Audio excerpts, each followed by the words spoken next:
ನಮಸ್ಕಾರ ವೀಕ್ಷಕರೇ, ನಮಸ್ತೆ ಕರ್ನಾಟಕ ವಾಹಿನಿಗೆ ತಮಗೆಲ್ಲ ಸ್ವಾಗತ. ನಾನು ಮಂಜುನಾಥ್. ಸ್ನೇಹಿತರೆ, ಇವತ್ತೊಂದು ಹೊಸ ಇಂಟ್ರೆಸ್ಟಿಂಗ್ ಸುದ್ದಿಯೊಂದಿಗೆ ಬಂದಿದ್ದೀನಿ. ಅದು ಯಾವುದಪ್ಪ ಅಂದರೆ, ಹಾವೇರಿ ಜಿಲ್ಲೆ ಸವಣೂರು ಪಟ್ಟಣದಲ್ಲಿ ವೆಜ್ ನಾನ್ ವೆಜ್ ಹೋಟೆಲ್ ಹೆಸರಲ್ಲಿ ಬಾರ್ ನಡೀತಾ ಇರೋದು.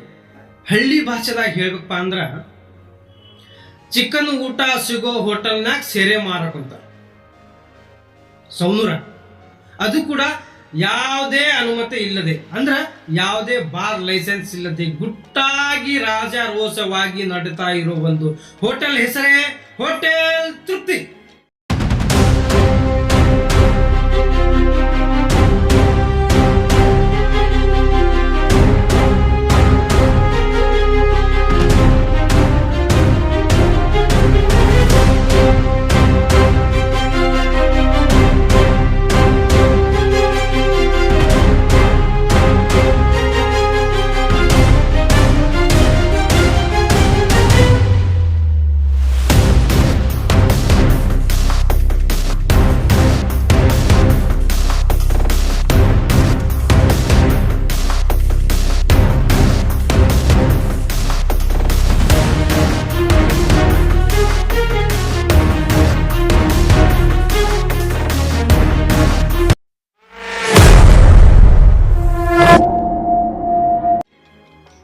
ಅಂದ್ರೆ ಹೋಟೆಲ್ ತೃಪ್ತಿ ಅಂದ್ರೆ ಇದರರ್ಥ ಹೋಟೆಲ್ನಲ್ಲಿ ಹಾಳು ಮೂಳೆ ಸಿಗುತ್ತೆ, ಜೊತೆಗೆ ನಿಮಗೆ ತೃಪ್ತಿ ಆಗೋಷ್ಟು ಸೆರೆ ಕುಡಿಬಹುದು, ನಿಮ್ಮ ಸ್ನೇಹಿತರನ್ನು ಕೂಡಿಸಬಹುದು ಅಂತ ಹೋಟೆಲ್ ತೃಪ್ತಿಯ ಅರ್ಥ. ವೀಕ್ಷಕರೇ, ಈ ಹೋಟೆಲಲ್ಲಿ ನಿಮಗೆ ಮೇಲ್ನೋಟಕ್ಕೆ ಟೇಬಲ್, ಕುರ್ಚಿ, ಸಾಫ್ಟ್ ಡ್ರಿಂಕ್ಸ್, ಅಡುಗೆ ಮನೆ ಕಾಣ್ತಾ ಇರ್ಬೋದು.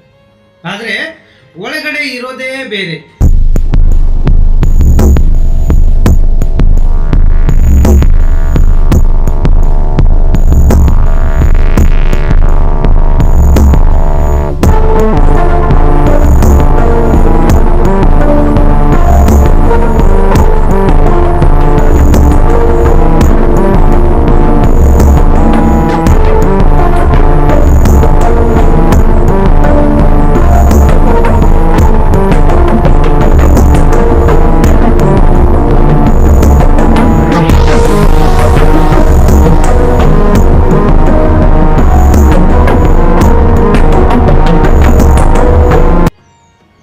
ವೀಕ್ಷಕರೇ, ನಾನು ಸುಮ್ಮನೆ ಬೇಕು ಅಂತ ಒಂದು ಟಿನ್ ಕೇಳಿದೆ ಬಾರ್ನವನಿಗೆ, ಬಾರಲ್ಲ ಹೋಟೆಲ್ನವನಿಗೆ. ಅದರ MRP ಬೆಲೆ ನೋಡಿದ್ರೆ 190 ರೂಪಾಯಿ ಇತ್ತು. ಹೋಟೆಲ್ನವನು ಹೇಳ್ತಾನೆ 215 ಅಂತ. ಅಂದ್ರೆ ಒಂದು ಬಾಟಲ್ಗೆ 25 ರೂಪಾಯಿ ಎಕ್ಸ್ಟ್ರಾ.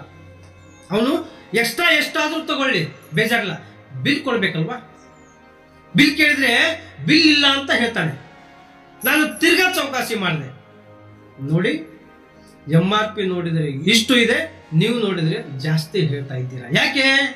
MRP ಅಂದ್ರೆ ರಿಟೇಲ್ ಪ್ರೈಸ್ಗೆ ಕೊಡಬೇಕು, ಆದ್ರೆ ನೀವು 25 ರೂಪಾಯಿ ಎಕ್ಸ್ಟ್ರಾ ತಗೊಂತಾ ಇದ್ದೀರಲ್ಲ, ಇದು ನ್ಯಾಯನಾ ಅಂತ ಕೇಳಿದೆ. ಅವನು ಹೇಳಿದ್ದು, ನೋಡಿ, ಕೋಲ್ಡ್ ಮಾಡಿದ್ದು ಚಾರ್ಜ್ ಇರುತ್ತೆ, ನಿಮಗೆ MRP ಯಲ್ಲಿ ಬೇಕಂದ್ರೆ ಬೇರೆ ಕಡೆ ಹೋಗಿ, ಇದು ಬಾರ್ ಆ್ಯಂಡ್ ರೆಸ್ಟೋರೆಂಟ್ ಹೌದು ಅಂತ ಕೂಲಂಕುಷವಾಗಿ ಹೇಳ್ತಾನೆ. 190 ಇತ್ತಲ್ಲ ಸರ್ ಸರ್. MRP ಅಂಗಡಿ ಬೇಕಂದ್ರೆ ಅಲ್ಲಿ MS ಆಗಿ ಹೋಗ್ಬೇಕು, ನಮಗೆ ಕೊಡೋದು ಬರಲ್ಲ. ನಮ್ಮದು ಬಾರ್ ರೆಸ್ಟೋರೆಂಟ್ ಹೌದು, MS ಇದೆ, ಬಂದಾಗೇಬೇಕು. ಅಲ್ಲ ಸರ್, ಈಗ 190 ಅಂತಂದ್ರೆ 10 ರೂಪಾಯಿ ಓಕೆ, ನೀವು 200 ಕೋಲ್ಡ್ ಮಾಡೋದು ಬೇಡ. ಕೋಲ್ಡ್ ನಾನು ಹಂಗೆ ಕೊಡಲ್ಲ. ಈಗ ಕರೆಂಟ್ ಫ್ರೀ, ನಮಗೆ ಸರ್ಕಾರ ಏನಾರು ಫ್ರೀ ಕೊಡ್ತದ, ಕೋಲ್ಡ್ ಮಾಡ್ತೀನಿ ನಾನು. ವಾರ್ಮ್ ಕೊಡಲ್ಲ, 190 ರೂಪಾಯಿ ಕೊಡಿ, 200 ರೂಪಾಯಿ ಕೊಡಿ, ಕೊಳ್ಳಿ ವಾರ್ಮ. ನಿಮ್ಮ ಕೆಲಸ ಅಲ್ಲ ಕೋಲ್ಡ್ ಕೊಡೋದು. ಮತ್ತು ಕೋಲ್ಡ್ ಮಾಡಿ ಕೊಡ್ಬೇಕಂದ್ರೆ, ಸರ್ವಿಸ್ ಕೊಡ್ಬೇಕಂದ್ರೆ ಅಷ್ಟು ಆಗೇ ಆಗ್ತಿದ್ರಿ. ಇಲ್ಲಾಂದ್ರೆ MRP ಅಂಗಡಿಯಲ್ಲಿ MS ಆಯಿಲ್ ತೊಗೊಂಡು. Thank you. ಹೊರಗಡೆ ನೋಡಿದ್ರೆ ಬೋರ್ಡ್ ಹೋಟೆಲ್ ಅಂತ ಹಾಕಿದ್ದಾನೆ, ಇಲ್ಲಿ ನೋಡಿದ್ರೆ ಇದು ಬಾರ್ ಅಂಡ್ ರೆಸ್ಟೋರೆಂಟ್ ಅಂತ ರಾಜಾರೋಷವಾಗಿ ಬಾರ್ನವನು ಹೇಳ್ತಾನೆ. MRP ಅಂಗಡಿ ಬೇಕಂದ್ರೆ ಅಲ್ಲಿ MS ಆಗಿ ಹೋಗ್ಬೇಕು, ನಮಗೆ ಕೊಡೋದು ಬರಲ್ಲ. ಬಾರ್ ಮಹೇಂದ್ರ ಸ್ವಾಮಿ. ಇದನ್ನು ಕೇಳಿ ನಾನು ಅಲ್ಲಿಂದ ವಾಪಸ್ ಬಂದ್ಬಿಟ್ಟೆ. ಎಸ್, ಇವಾಗ ವಿಷಯಕ್ಕೆ ಬರೋಣ. ಕರ್ನಾಟಕದಲ್ಲಿ ಅನಧಿಕೃತ ಮದ್ಯ ಮಾರಾಟ ಸಂಪೂರ್ಣವಾಗಿ ಕಾನೂನು ಬಾಹಿರವಾಗಿದೆ. ನಿಮಗೆ ಗೊತ್ತಿದೆಯೋ ಅಥವಾ ಇಲ್ಲೋ ಗೊತ್ತಿಲ್ಲ ಸ್ನೇಹಿತರೆ. ಈ ರೀತಿ ಮಾರಾಟ ಮಾಡಿದ್ರೆ ಅಪರಾಧ, ಕಂಡು ಬಂದಲ್ಲಿ ದಂಡ ವಿಧಿಸಲಾಗುವುದು.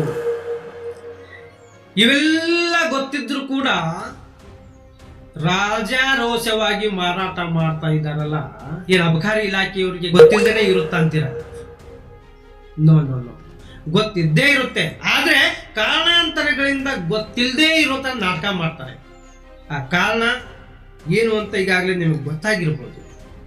ಏನಿಲ್ಲ, ನಾನೊಂದು ಕೇಳ್ತೀನಿ ಅಬಕಾರಿಯವರಿಗೆ, ಸರ್ಕಾರಿ ಸಂಬಳ ತಗೊಂತೀರಲ್ಲ, ಅದರ ನಿಯತ್ತಿಗಾದ್ರೂ ನಿಮ್ಮ ಕೆಲಸ ನೀವು ಕರೆಕ್ಟಾಗಿ ಮಾಡ್ರೋ ಮರೆಯ. ಅಷ್ಟೆಲ್ಲ ಕಷ್ಟಪಟ್ಟು ಕಲಿತು ಈ ಹುದ್ದೆಗೆ ಬಂದಿದ್ದು ಏನು ಬೇರೆಯವರ ಗುಲಾಮರಾಗೋಕ? ನಾಚಿಕೆ ಆಗ್ಬೇಕು ನಿಮ್ಮ ಜನ್ಮಕ್ಕೆ. ನೋಡಿ ಸರ್, ನೀವೇ ಏನೇ ಮಾಡಿ ಹೇಗೆ ಇರಿ, ಅದ್ಯಾವುದು ನಮಗೆ ಬೇಕಿಲ್ಲ ಸ್ವಾಮಿ. ನೀವು ಮಾಡಬೇಕಾಗಿದ್ದ ಕೆಲಸ ನಾನು ಮಾಡಿದ್ದೆ, ಆ ಹೆಮ್ಮೆ ನನಗಿದೆ.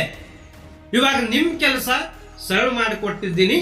ಮುಂದೆ ಏನು ಕ್ರಮ ಕೈಗೊಳ್ಳಬೇಕೋ ಬಿಡಬೇಕೋ ಅದು ನಿಮಗೆ ಬಿಟ್ಟಿದ್ದು. ಎಸ್ ವೀಕ್ಷಕರೇ, ಇದಾಗಿತ್ತು Savanur veg non veg hotel ತೃಪ್ತಿಯ ಅನಧಿಕೃತ ಮದ್ಯ ಮಾರಾಟ ಸಂಬಂಧಪಟ್ಟಂತ ವಿಷಯ.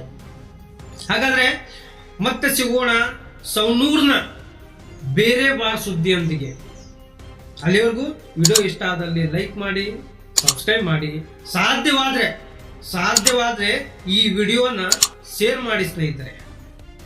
ಯಾಕಂದ್ರೆ ಬೇರೆ ಊರಿಂದ ಬರೋ ಜನಗಳಿಗೆ ಗೊತ್ತಾಗ್ಲಿ ತೃಪ್ತಿ ಹೋಟೆಲ್ನಾಗ ಎಷ್ಟು ಮೋಸ ನಡೀತಾ ಇದೆ ಅಂತ ಅವ್ರಿಗೂ ಸ್ವಲ್ಪ ಗೊತ್ತಾಗ್ಲಿ.